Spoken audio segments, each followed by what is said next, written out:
অন্ধকার পুরনো বাড়ির ভেতর টর্চের আলো জ্বালাতেই হঠাৎ একটা ভয়ঙ্কর চিৎকার।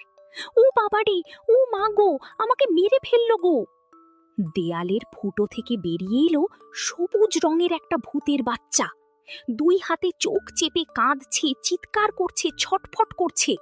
আমার চোখ নষ্ট হয়ে গেল, তুমি বন্দুক দিয়ে আমার চোখে গুলি করলে। টর্চের আলোতে ভূতের চোখ নষ্ট হয়ে যায় নাকি এই ভূতের বাচ্চা একটু অন্যরকম? কি এই কটকটি? শোনো মোহাম্মদ জাফর ইকবালের অসাধারণ এই গল্প, ভূতের বাচ্চা কটকটি। টিটন আর মিলি বিকেলবেলা হাঁটতে বের হয়েছে। তাদের বাসার সামনে একটা নদী। সেই নদীর তীর ধরে হেঁটে গেলে পাওয়া যায় একটা জঙ্গল। সেই জঙ্গলের ভেতরে আছে একটা পোড়ো বাড়ি। টিটন বলল, চল মিলি, আজকে আমরা ওই বাড়িটার ভিতরে যাই, গিয়ে দেখি সেখানে কি আছে। মিলি বলল, আমার ভয় করে, যদি বাড়িটার ভিতরে ভূত থাকে। টিটন বলল, ভয়ের কিছু নেই, এই দেখ, আমি এই ব্যাগটার ভিতরে নিয়েছি একটা টর্চ লাইট। ভূত কাছে এলেই আমি এই টর্চ লাইট জ্বালিয়ে দেব, তখন ভূত পালিয়ে যাবে। মিলি বলল, তোমার ব্যাগের ভিতরে আর কি আছে? টিটন বলল, খিদে লাগলে খাওয়ার জন্যে আছে দুটো পেয়ারা, যদি বৃষ্টি হয় সেজন্যে আছে একটা ছোট ছাতা, একটা পানির বোতলে আছে পানি, আর আছে কয়েকটা কাগজ আর কলম। ঠিক আছে, চলো তাহলে যাই। তখন টিটন আর মিলি নদীর তীর ধরে ধরে হেঁটে জঙ্গলটার কাছে গেল। জঙ্গলের ভেতর ঢুকে তারা আরও একটু সামনে গিয়ে দেখল সেই পুরো বাড়ি। বাড়িটা ভেঙে চুরে গেছে, দেওয়ালের ভেতর দিয়ে গাছ বের হয়েছে, দরজা জানালা নেই। টিটন আর মিলি পা টিপে টিপে ভেতরে ঢুকল। ভেতরে অন্ধকার। তখন টিটন তার ব্যাগ থেকে টর্চ লাইটটা বের করে হাতে নেয়। সামনে একটা ভাঙা সিঁড়ি, তারা সেই সিঁড়ি দিয়ে উপরে উঠল। কোথাও কিছু নেই। মিলি বলল, দেখা হয়েছে, এখন চল বাসায় যাই। টিটন বলল, আমি ভেবেছিলাম একটা দুইটা ভূত থাকবে, কিছুই নেই। মিলি বলল, না, কিছুই নেই, চল বাসায় যাই। টিটন তখন গলা উঁচিয়ে বলল, এই বাসায় কি কেউ আছে? তখন তারা শুনতে পেল কে যেন বলল, না, নাই, এই বাসায় কেউ নাই। টিটন আর মিলি তখন চমকে উঠল। মিলি ভয় পেয়ে বলল, কি কথা বলে? তারা আবার শুনতে পেল কি যেন বলল, কেউ কথা বলে না, এখানে কেউ নাই। মিলি ফিস ফিস করে বলল, নিশ্চয়ই ভূত, আমার ভয় করছে, চল বাসায় যাই।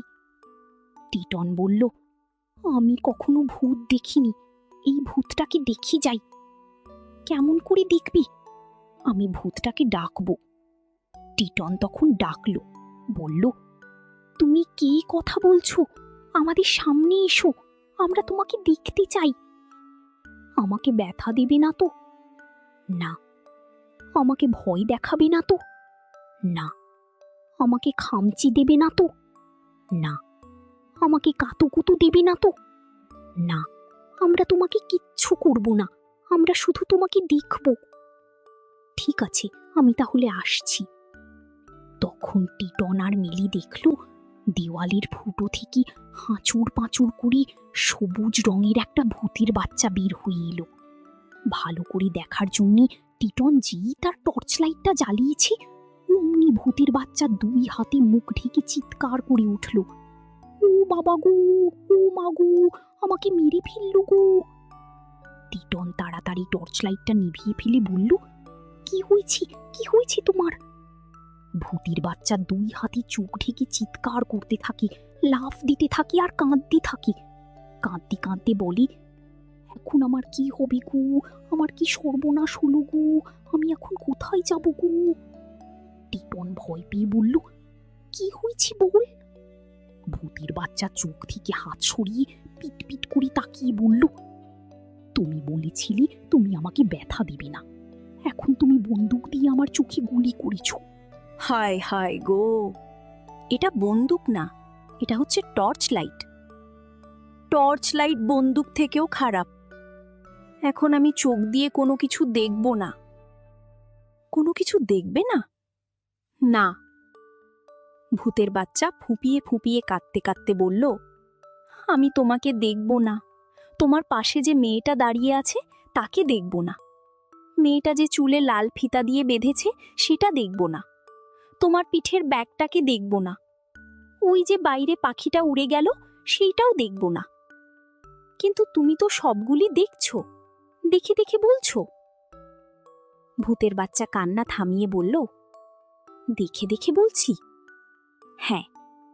তার মানে আমার চোখ নষ্ট হয়ে যায় নাই? না। ভূতের বাচ্চা তখন পিটপিট করে তাদের দিকে তাকিয়ে বলল, ঠিকই তো বলছো, আমি আসলে দেখতে পাচ্ছি। যাক বাবা, বাঁচা গেল, আমি যা ভয় পেয়েছিলাম। টিটন বলল, আমরাও ভয় পেয়েছিলাম। তারপর তারা একজন আরেকজনকে ভালো করে দেখল। ভূতের বাচ্চার সাইজ প্রায় তাদের সমান, কান দুটো অনেক বড়, গায়ের রং হালকা সবুজ, পেটটা গোল, হাত পাগুলো সরু সরু। দেখে ঠিক ভয় লাগে না, কেমন যেন হাসি পায়। কিন্তু টিটন আর মিলি হাসল না। ভূতের বাচ্চা অবাক হয়ে বলল, হায় খোদা, তোমাদের শিং কোথায়? শিং? শিং কেন থাকবে?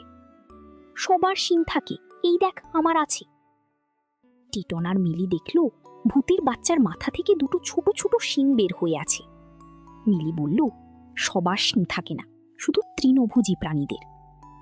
ভূতের বাচ্চা মিলিকে থামিয়ে দিয়ে ছোট্ট একটা লাফ দিয়ে চিৎকার করে বলল, সবার শিং থাকে, থাকে থাকে থাকে, তোমাদের নাই সেই জন্যে তোমরা স্বীকার করছো না। মিলিও তখন গলা উঁচিয়ে বলল, থাকে না, মানুষের শিং নাই, বানরের শিং নাই, পাখিদের শিং নাই, বাঘ, সিংহ, কুকুর, বিড়ালের শিং নাই, সাপ ব্যাঙের শিং নাই। ভূতের বাচ্চা তখন কানে হাত দিয়ে বলল, হয়েছে হয়েছে, মানলাম, তোমার কথা মানলাম, তোমায় এত জোরে জোরে চিৎকার করে কথা বলতে হবে না। মিলি বলল, আমি মোটেও জোরে জোরে কথা বলছি না। বলছো, কিন্তু শুনতে পাচ্ছ না, কারণ শোনার জন্যে দরকার হয় কান, তোমাদের কান নাই। কে বলেছে কান নেই? মিলি তখন তার কান দুটো দেখিয়ে বলল, এই যে আমার কান। ওমা, এত ছোট! ভূতের বাচ্চা তখন চোখ বন্ধ করে তার পেটে হাত দিয়ে খিক খিক করে হাসতে থাকে। হাসতে হাসতে সে ভাসতে থাকে, ভাসতে ভাসতে সে একেবারে বাসার ছাদে পৌঁছে যায়। একটু পরে সে হাসি থামিয়ে বাসার ছাদে দুই পা দিয়ে উল্টো হয়ে দাঁড়ালো। তারপর এদিক সেদিক তাকিয়ে বলল, তোমরা কোথায়? টিটন বলল, এই যে আমরা এখানে। গলার স্বর শুনে ভূতের বাচ্চা তাদের দিকে তাকালো, তাকিয়ে অবাক হয়ে বলল, ও মা, তোমরা ওখানে উল্টা হয়ে দাঁড়িয়ে আছো কেন?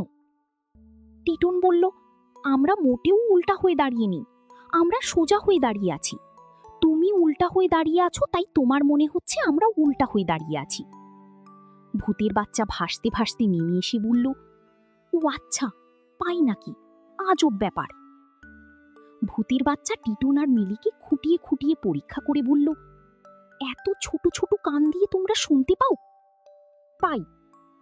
ওই যে পিঁপড়াটা যাচ্ছে, তার পায়ের শব্দ শুনতে পাচ্ছ? মিলি আর টিটন একজন আরেকজনের মুখের দিকে তাকালো। মিলি বলল, পিঁপড়ার পায়ের শব্দ? হ্যাঁ। ভূতের বাচ্চা বলল, আর ওই যে ঘাস ফড়িংটা হাঁচি দিল, সেটা শুনেছ? টিটন মাথা নাড়ল, বলল, না, শুনিনি, আমরা ওগুলো আসলে শুনতে পাই না, আমরা শুধু একজনের কথা আরেকজন শুনতে পাই। ভূতের বাচ্চা গম্ভীর মুখে বলল, কেমন করে শুনবি? কান এত ছোট হলে কিছু শোনা যায় নাকি? মিলি জিজ্ঞেস করল, তোমার নাম কি? আমার নাম কটকটি। কটকটি? মিলি অনেক কষ্ট করে তার হাসি চেপে রাখল। ভূতের বাচ্চা মাথা নেড়ে বলল, হ্যাঁ, আমার ছোট ভাইয়ের নাম খটখটি। টিটন বলল, তার পরের জন গটগটি? কটকটি খুব অবাক হয়ে বলল, তুমি কেমন করে জানলে? আমি তো তোমাকে তার নাম বলি নাই। টিটন বলল, না বললেও আমরা অনুমান করতে পারি। মিলি বলল, হ্যাঁ, যেমন এর পরের জনের নাম হবে ঘটঘটি। কটকটির চোখ বড় বড় করে বলল, ঠিক বলেছ, কি আশ্চর্য, কি আজব! এখন বুঝতে পেরেছি কেন সবাই বলে মানুষের বাচ্চা থেকে সাবধান, তাদের মাথা ভর্তি বুদ্ধি। এত বুদ্ধি নিয়ে তোমরা কি করো? টিটন বলল, আসলে আমাদের বুদ্ধি খুব বেশি না। কটকটি ভুরু কুচকে জিজ্ঞেস করল, তোমাদের নাম কি? আমার নাম টিটন। টিটন মিলিকে দেখিয়ে বলল, আর এর নাম মিলি। টিটন, মিলি, এগুলো আবার কারোর নাম হয় নাকি? ভূতের বাচ্চা কটকটি আবার চোখ বন্ধ করে খিক খিক করে হাসতে থাকে। হাসতে হাসতে ভাসতে ভাসতে আবার সে উড়ে যাচ্ছিল। টিটন তখন সাহস করে তাকে ধরে নামিয়ে আনলো। একটু পরে হাসি থামিয়ে চোখ মুছে ভূতের বাচ্চা কটকটি বলল, আজব, খুবই আজব, মানুষের বাচ্চারা বড়ই আজব। টিটন কিছু বলল না। সেও যে বলতে পারে ভূতের বাচ্চারা খুবই আজব, সেটা সে আর কটকটিকে জানালো না। ঠিক তখন বাইরে দিয়ে একটা পাখি ডাকতে ডাকতে উড়ে গেল। ভূতের বাচ্চা কটকটি তখন বলল, বাইরের আলো কমে আসছে, চল এখন আমরা বাইরে গিয়ে খেলি। মিলি বলল, আলো কমে আসা মানে সন্ধে হওয়া, সন্ধে হলে আমাদের বাসায় ফিরে আসতে হয়। কটকটি অবাক হয়ে বলল, সন্ধেবেলা তোমাদের বাসায় ফিরতে হয়? আমরা সন্ধেবেলা বাসা থেকে বের হই, যখন অন্ধকার হয় তখন আমরা খেলি। কি খেলো? আমরা যারা ছোট তারা গাব গাছ ঝাঁকাই, পাখির বাচ্চাদের ভয় দেখাই। যারা বড় তারা গ্রামে যায়, শহরে যায়, মানুষের বাচ্চাদের ভয় দেখাই। মানুষের বাচ্চাদের ভয় দেখাই? হ্যাঁ। কেমন করে? অনেক রকম নিয়ম আছে, তোমাদের বলা যাবে না, শুনলে তোমরা ভয় পাবে। মিলি টিটনকে বলল, এখন আমাদের বাসায় যেতে হবে, দেরি হলে আব্বু আম্মু চিন্তা করবে। টিটন বলল, হ্যাঁ, বাসায় যেতে হবে। কটকটি বলল, আরও একটু থাকো, আমরা কয়েকটা গাব গাছকে ঝাঁকাই। টিটন বলল, হুম, দেরি হয়ে যাচ্ছে, বাসায় যেতে হবে। টিটন আর মিলি তখন সিঁড়ি দিয়ে নামতে লাগলো। কটকটি তাদের সাথে সাথে ভাসতে ভাসতে নামতে থাকে। নামতে নামতে বলল, তোমাদের বাসায় কি কি আছে? মিলি বলল, আব্বু আছে, আম্মু আছে, কাল্লু নামে ছোট একটা বিড়াল আছে। টিকটিকি নাই? পিঁপড়া নাই? তেলাপোকা নাই? আছে, নিশ্চয়ই আছে, এগুলো তো সব বাসাতেই থাকে। আর কি আছে? বই আছে, টেলিভিশন আছে। গাব গাছ নাই? না। কটকটি অবাক হয়ে বলল, তাহলে তোমরা কোথায় বসে খাও? আমরা ডাইনিং টেবিলে চেয়ারে বসে খাই। সেটা আবার কি রকম? তুমি কখনো চেয়ার টেবিল দেখো নাই? না। টেলিভিশন দেখো নাই? না। বইয়ের শেলফ দেখো নাই? না। কটকটি চোখ বড় বড় করে বলল, আমাকে দেখাবে? টিটন বলল, যদি তুমি কোনোদিন আমাদের বাসায় আসো তাহলে দেখতে পাবে। তোমাদের বাসায়? হ্যাঁ। কেউ খামচি দেবে না তো? না, দেবে না। ভয় দেখাবে না তো? না, ভয় দেখাবে না। কিন্তু তুমি যদি কোনো কিছু দেখে ভয় পাও তাহলে তো আমাদের কিছু করার নেই। ভূতের বাচ্চা কটকটি মুখ গম্ভীর করে বলল, আমি কোনো কিছুকে ভয় পাই না। তাহলে তো ভালো। কটকটি বলল, তাহলে তুমি কি আমাকে নিয়ে যাবে তোমাদের বাসায়? টিটন মিলির দিকে তাকালো, মিলি টিটনের দিকে তাকালো। তারপর দুজন একসাথে বলল, চলো যাই। তখন ওরা তিনজন একসাথে রওনা দেয়। টিটন আর মিলি হেঁটে হেঁটে, কটকটি তাদের পাশাপাশি ভেসে ভেসে উড়ে উড়ে। জঙ্গলটা পার হয়েই যখন তারা নদীর তীরে এলো, তখন তারা দেখতে পেল নদীর তীর ধরে কয়জন মানুষ আসছে। মিলি বলল, সর্বনাশ। কটকটি বলল, কি হয়েছে? ওই যে কয়জন মানুষ আসছে, তারা তোমাকে দেখে ভয় পেয়ে চিৎকার শুরু করবে। কেন ভয় পেয়ে চিৎকার শুরু করবে? তোমরা তো আমাকে দেখে ভয় পেয়ে চিৎকার শুরু করো নাই। টিটন বলল, আমরা তো ছোট, ছোটরা কখনো কোনো কিছু দেখে ভয় পায় না, চিৎকার করে না। বড়রা একটা কিছু অন্যরকম দেখলেই ভয় পায়, চিৎকার করে। কটকটি জিজ্ঞেস করল, তাহলে আমি কি করব? টিটন মাথা চুলকে বলল, ঠিক বুঝতে পারছি না। আমি কি তোমার ব্যাগটাতে ঢুকে যাব? টিটন অবাক হয়ে বলল, তুমি এত ছোট, ব্যাগে ঢুকে যেতে পারবে? কটকটি দাঁত বের করে হেসে বলল, আমি হচ্ছি ভূতের বাচ্চা, আমি যে কোনো জায়গায় ঢুকে যেতে পারি। তখন সে সুরুট করে টিটনের ব্যাগের ভিতর ঢুকে গেল। টিটন টেরও পেল না, শুধু শুনতে পেল কটকটি ফিস ফিস করে বলছে, তোমার ব্যাগের ভিতরে খাবারগুলি কি আমি খেতে পারি? টিটনের মনে পড়ল, খিদে লাগলে খাবার জন্য সে দুটো পেয়ারা এনেছিল, সেগুলো খাওয়া হয়নি। টিটন বলল, হ্যাঁ খেতে পারো। কটকটি ব্যাগের ভিতরে বসে কচমচ কচমচ করে খাওয়া শুরু করলো। বাসায় পৌঁছে টিটন ব্যাগটা সাবধানে তার ঘরে রেখে ফিস ফিস করে কটকটিকে বলল, কটকটি, তুমি আগেই ব্যাগ থেকে বের হইও না। কেন? আমার আব্বু আম্মু তো তোমাকে আগে কখনো দেখেননি, হঠাৎ করে দেখলে ভয় পেতে পারেন, তাই আমি আগে তাদেরকে তোমার কথা বলিনি। ঠিক আছে? ঠিক আছে। ব্যাগের ভিতরে তোমার কোনো কষ্ট হচ্ছে না তো? না, কটকটি বলল, আমি বসে আরাম করে খাচ্ছি। ঠিক আছে, খেতে থাক। তখন টিটন আর মিলি গেল তাদের আব্বু আম্মুর কাছে। আম্মু টেলিভিশনে খবর দেখছেন, আব্বু তার ড্রয়ারে কি জানি খুঁজছেন। টিটনকে দেখে আব্বু বললেন, টিটন, আমি টর্চ লাইট খুঁজছি, তুই কি দেখেছিস? হ্যাঁ আব্বু, আমার ব্যাগের ভিতরে আছে। কি করবে টর্চ লাইট দিয়ে? বাসার ছাদে অ্যান্টেনার কানেকশনটা ছুটে গেছে, একটু দেখতে হবে। আম্মু তখন টিটন আর মিলির দিকে তাকালেন, বললেন, কি হলো, তোদের চেহারা এমন ভূতের মতো লাগছে কেন? মুখে কালি ঝুলি, শরীরে মাটি কাদা, কোথায় গিয়েছিলি? টিটন বলল, নদীর তীর ধরে জঙ্গল পর্যন্ত হেঁটে গিয়েছিলাম। মিলি বলল, সেই জঙ্গলের ভেতরে ঢুকে দেখি একটা পোড়ো বাড়ি। টিটন বলল, সেই পোড়ো বাড়িতে ঢুকে আমরা কি দেখেছি শুনলে তুমি অবাক হয়ে যাবে। আম্মু বললেন, সেই গল্প একটু পরে শোনা যাবে, এখন দুজনেই বাথরুমে ঢোক, খুব ভালো করে হাত মুখ ধুয়ে নে। টিটন আর মিলি তখন তার আম্মুকে কটকটির কথা বলতে পারল না, বাথরুমে ঢুকে হাত মুখ ধোয়া শুরু করতে হলো। আব্বু তখন টিটনের ঘরে গেলেন তার ব্যাগ থেকে টর্চ লাইটটা বের করতে। যেই ব্যাগটা ধরেছেন অমনি সেটা এক লাফ দিয়ে সামনে চলে গেল। আব্বু অবাক হয়ে ব্যাগটার দিকে তাকিয়ে রইলেন। একটু পরে আবার ব্যাগটা ধরতে গেলেন, তখন ব্যাগটা আবার একটা লাফ দিয়ে আরো সামনে চলে গেল। আব্বু তখন অবাক হয়ে বললেন, আরে কি হচ্ছে এখানে? আম্মু পাশের ঘর থেকে বললেন, কি হচ্ছে? আব্বু বললেন, অবাক ব্যাপার, আমি যেই টিটনের ব্যাগটা ধরতে যাই অমনি ব্যাগটা দেয় এক লাফ। আম্মু তখন দেখতে এলেন, বললেন, একটা ব্যাগ কখনো লাফ দিতে পারে না। আব্বু বললেন, আমার কথা বিশ্বাস না করলে তুমি ব্যাগটা ধরার চেষ্টা করো। নর্মালি আম্মু ব্যাগটা ধরতে গেলেন আর সাথে সাথে ব্যাগটা জোরে লাফ দিয়ে সরে গেল। তখন আব্বু আর আম্মু দুই পাশ থেকে ব্যাগটাকে ধরার চেষ্টা করতে লাগলেন, আর ব্যাগটাও ব্যাঙের মতো লাফিয়ে লাফিয়ে সরে যেতে লাগলো। ঠিক তখন টিটন আর মিলি বাথরুম থেকে বের হয়ে এসেছে। তারা অবাক হয়ে দেখল আব্বু আর আম্মু ব্যাগটা ধরার চেষ্টা করছেন আর ব্যাগটা ব্যাঙের মতো লাফিয়ে লাফিয়ে সরে যাচ্ছে। আব্বু বললেন, টিটন, তোর ব্যাগটা ধরার চেষ্টা করতেই সেটা লাফ দিচ্ছে, ব্যাপারটা কি?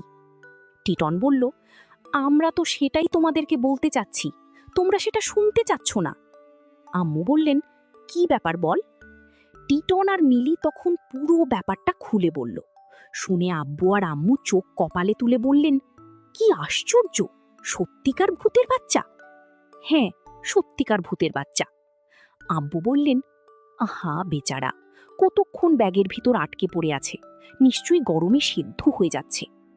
আম্মু বললেন, কতক্ষণ কিছু খায়নি, হয়তো খিদে পেয়েছে, ওকে বের হয়ে আসতে বল। আম্মুর কথা শেষ হবার আগেই কটকটি তিড়িং করে ব্যাগের ভিতর থেকে বের হয়ে এলো। তাকে দেখে আব্বু আর আম্মু প্রথমে একটু চমকে উঠলেন, তাদের একটু ভয় ভয়ও করল। কিন্তু কটকটি যখন কথা বলতে শুরু করলো তখন তাদের ভয় কেটে গেল। আব্বু বললেন, বাবা, তোমার ব্যাগের ভিতরে বসে থাকতে কষ্ট হয়নি? কটকটি বলল, আমার কোনো কষ্ট হয় নাই। আম্মু বললেন, তোমার খিদে পায়নি তো? কটকটি বলল, আমার খিদে পেয়েছিল, কিন্তু ব্যাগের ভিতরে অনেক খাবার ছিল, আমি সেগুলো খেয়েছি, তাই এখন আর খিদে নাই। আম্মু জিজ্ঞেস করলেন, ব্যাগের ভিতর কি খাবার ছিল? কটকটি বলল, আমি তো নাম জানি না, লম্বা মতন, ভিতরে দুইটা বিচি, পুরোটা শেষ হয় নাই, এই যে এইটা। বলে কটকটি ব্যাগের ভিতর থেকে টর্চ লাইটটা বের করে আনলো। সে টর্চ লাইটের অর্ধেকটা খেয়ে ফেলেছে, ভিতরের ব্যাটারিগুলোকে মনে করেছে বিচি। আম্মু চোখ কপালে তুলে বললেন, সর্বনাশ, তুমি টর্চ লাইট খেয়ে ফেলেছ, এখন যদি পেট ব্যথা করে? কটকটি দাঁত বের করে হেসে বলল, আমার কখনো পেট ব্যথা করে না, আমি গাছ, পাথর, আকাশের মেঘ, চাঁদের জ্যোৎস্না সব কিছু খেতে পারি। কটকটি সোফা সেট, টেলিভিশন আর বইয়ের শেলফ দেখিয়ে বলল, আমার খিদে লাগলে এগুলোও খেয়ে ফেলতে পারবো। আম্মু বললেন, তোমার এগুলো খাওয়ার দরকার নেই। তোমার যখন খিদে পাবে আমাকে বলো, আমি তোমাকে ঠিক খাবার দেব। কটকটি খুশি হয়ে বলল, ঠিক আছে। টিটন আর মিলি তখন কটকটিকে সারা বাসা ঘুরিয়ে ঘুরিয়ে দেখালো। কটকটি যেটা দেখে সেটা দেখেই অবাক হয়, তবে সবচেয়ে বেশি অবাক হলো সিলিং ফ্যান দেখে। আনন্দে চিৎকার করে বলল, ঘূর্ণিদোলা। টিটন বলল, না, এটা সিলিং ফ্যান, বাতাস খেতে হলে এটা চালানো হয়। কটকটি মাথা নেড়ে বলল, না, এটা ঘূর্ণিদোলা, এটার ওপর বসতে হয় আর চরকির মতো ঘুরতে হয়, অনেক মজা। টিটন আর মিলি মাথা নেড়ে বলল, এটা মোটেই ঘূর্ণিদোলা নয়, এখানে কেউ বসে না। আমি বসি, বলে টিটন আর মিলি কিছু করার আগেই কটকটি লাফ দিয়ে ফ্যানের ওপর বসে পড়ল। ফ্যান সাঁই সাঁই করে ঘুরছে, ফ্যানের পাখা ধরে কটকটিও সাঁই সাঁই করে ঘুরছে। ঘুরতে ঘুরতে সে চিৎকার করতে লাগলো, ও বাবা গো, ও মা গো, বাঁচাও বাঁচাও। টিটন দৌড়ে গিয়ে ফ্যানের সুইচ বন্ধ করে দিল। আস্তে আস্তে যখন ফ্যানটা থেমে গেল, তখন কটকটি ফ্যানের পাখা থেকে নেমে এলো। তার তখন জিভ বের হয়ে গেছে আর মাথা ঘুরছে। অনেকক্ষণ লাগলো তার ঠিক হতে। ফ্যান থেকেও বড় বিপদ হলো যখন সে প্রথম টেলিভিশনটা দেখল। তখন সেখানে একটা সিনেমা হচ্ছে। সেই সিনেমায় দুজন ডাকাত সিনেমার নায়ককে একটা গাছের সাথে বেঁধে লাঠি দিয়ে মারছে। সেটা দেখে কটকটি চিৎকার করে বলল, এই যে ভাই, আপনারা ওকে মারছেন কেন? মিলি হি হি করে হেসে কটকটিকে বলল, এটা টেলিভিশন, এটা সত্যি না, এখানে সিনেমা দেখাচ্ছে। কটকটি মিলির কথা শুনল না। সে আরও রেগে বলল, ভালো হবে না কিন্তু, মারবেন না, এখনই থামেন, যদি না থামেন তাহলে কিন্তু ভালো হবে না। সিনেমার দৃশ্যে ডাকাতরা থামল না, তারা নায়ককে মারতেই থাকলো। তখন কেউ কিছু বোঝার আগেই কটকটি এক লাফ দিয়ে টেলিভিশনের ভিতরে ঢুকে গেল। মিলি আর টিটন অবাক হয়ে দেখল কটকটি টেলিভিশনের ভিতরে ডাকাত দুজনের সাথে মারপিট শুরু করেছে। চিৎকার চেঁচামেচি ধুমধাম শব্দ শুনে কানে তলা লেগে যাবার অবস্থা। আব্বু আর আম্মু ছুটে এলেন, জিজ্ঞেস করলেন, কি হয়েছে কি হয়েছে? মিলি বলল, কটকটি টেলিভিশনের ভিতর ঢুকে ডাকাতদের সাথে মারপিট করছে, ডাকাতেরা তাকে আচ্ছা মতন পেটাচ্ছে। আব্বু বললেন, সর্বনাশ, এখন কি করা যায়? টিটন বলল, চ্যানেল বদলে দি। সে দৌড়ে চ্যানেল বদলে দিতেই সেটা হয়ে গেল ন্যাশনাল জিওগ্রাফিক চ্যানেল। সেই চ্যানেলে তখন দেখাচ্ছিল একটা রয়্যাল বেঙ্গল টাইগার। সেই বাঘটা কটকটিকে দেখে তার উপর লাফিয়ে পড়ল। কটকটি তখন চিৎকার করে বলল, ও বাবা গো, খেয়ে ফেললো গো। টিটন তাড়াতাড়ি চ্যানেল বদলে দিল। এই চ্যানেলে ছিল মশা মারার বিজ্ঞাপন। একজন মহিলা হাতে মশা মারার ওষুধ নিয়ে সেটা কটকটির মুখের মাঝে স্প্রে করে দিল। কটকটি তখন কাশতে কাশতে হাঁচি দিতে দিতে টেলিভিশন থেকে বের হয়ে এলো। আম্মু তখন কটকটিকে বাথরুমে নিয়ে সাবান দিয়ে তার মুখ ধুইয়ে দিলেন। বললেন, অনেক হয়েছে, এখন একটু শান্ত হয়ে বস। টিটন আর মিলি এখন পড়তে বসবে, তুমিও ওদের সাথে পড়। পড়ার কথা শুনে কটকটির খুশি দেখে কি, সে আনন্দে চিৎকার করে বলল, পড়বো, আমি পড়বো। লেখাপড়ায় কটকটির আগ্রহ দেখে আম্মু খুব খুশি হলেন। টিটন আর মিলি যখন বই বের করে পড়তে বসছে, তখন কটকটি জিজ্ঞেস করল, তোমরা পড়বে না? হ্যাঁ, পড়ব, মিলি বলল, সেজন্যই তো আমরা বই বের করে টেবিলে বসছি। কটকটি বলল, আমি আগে পড়ি। ঠিক আছে, পড়ো, বলে মিলি কটকটির দিকে একটা বই এগিয়ে দিল।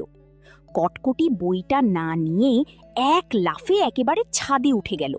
তারপর দুই হাত পা ছড়িয়ে সেখান থেকে ধড়াম করে টিটন আর মিলির পড়ার টেবিলে এসে পড়ল। এত জোরে পড়ল যে পড়ার টেবিল গেল উল্টে, বই খাতা গেল ছিটকে, আর কলম পেন্সিল গেল উড়ে। শব্দ শুনে পাশের ঘর থেকে আব্বু আম্মু ছুটে এলেন, জিজ্ঞেস করলেন, কি হয়েছে কি হয়েছে?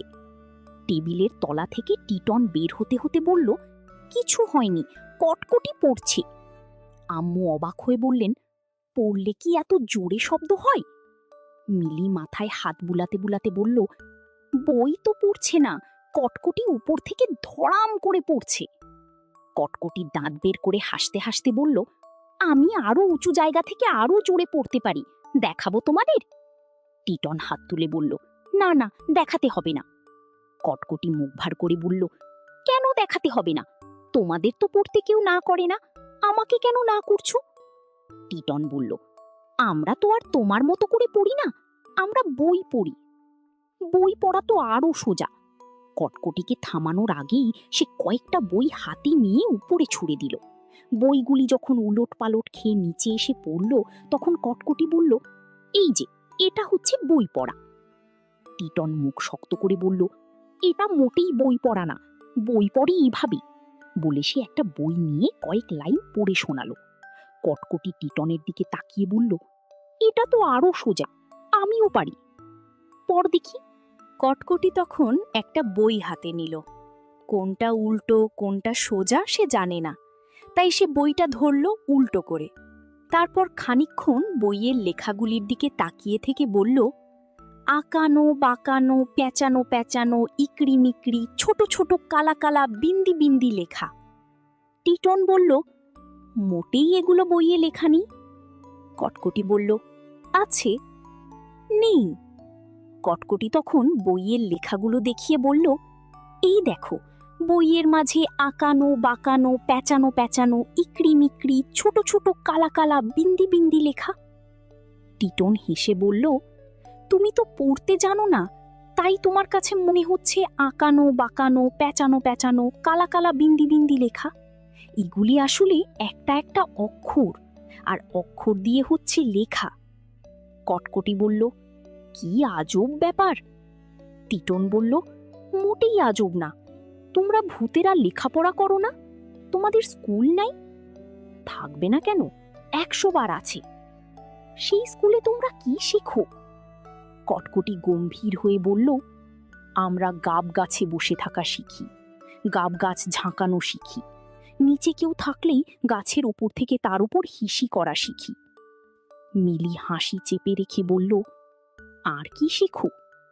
বাতাসের মাঝে ডিগবাজি দেওয়া শিখি, নাকি সুরে কথা বলা শিখি, অমাবস্যার রাতে আকাশে উড়তে শিখি। আর চাকুম চুকুম করে চাঁদের আলো খাওয়া শিখি, ছোট বাচ্চাদের ভয় দেখানো শিখি। টিটন বলল, কি বললি? তোমরা ছোট বাচ্চাদের ভয় দেখাতে শেখো? হ্যাঁ, শিখি। মিলি বলল, তার মানে তুমি আমাদের ভয় দেখাতে পারবে? একটু একটু পারবো। দেখাও দেখি। কটকটি তখন দাঁত মুখ খিচিয়ে মিলি আর টিটনকে ভয় দেখানোর চেষ্টা করলো। দেখি মিলি আর টিটনের একটুও ভয় লাগলো না, বরং তাদের হাসি পেয়ে গেল। কিন্তু দুজনেই ভান করল যে তারা ভয় পেয়েছে।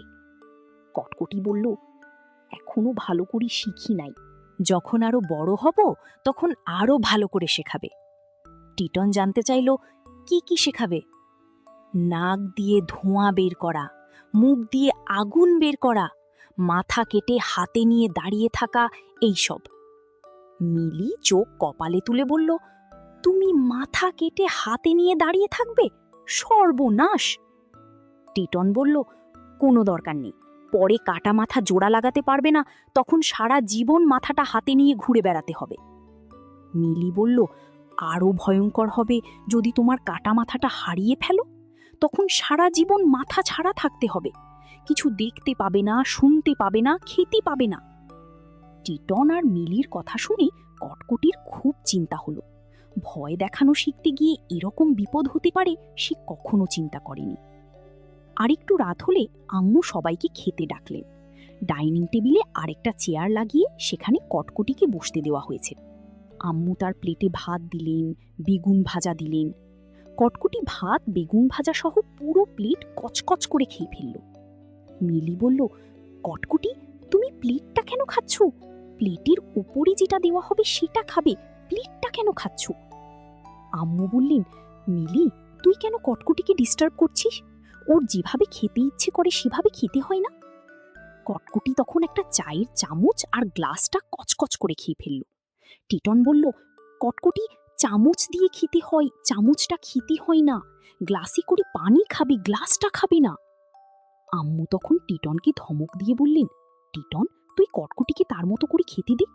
তারপর কটকটির মাথায় হাত দিয়ে আদর করে বললেন, বাবা কটকটি, তোমার যেভাবে খেতে ইচ্ছে করে সেভাবে খাও, তুমি ওদের কথা শোনো না।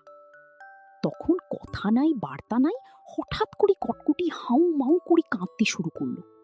আম্মু অবাক হয়ে বললেন, কি হয়েছে বাবা, তুমি কাঁদছো কেন?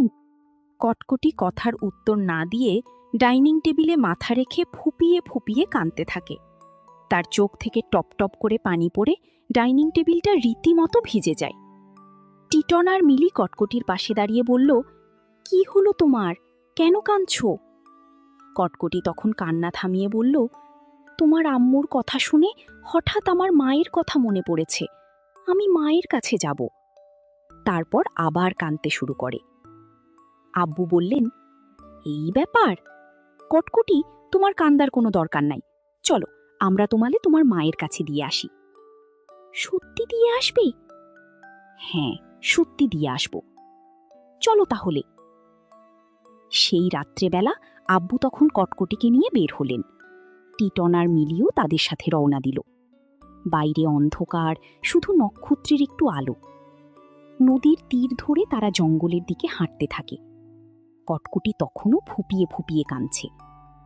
জঙ্গলের কাছাকাছি পৌঁছনোর পর তারা শুনতে পেল সেখানে কি যেন ইনিয়ে বিনিয়ে কাঁদছে।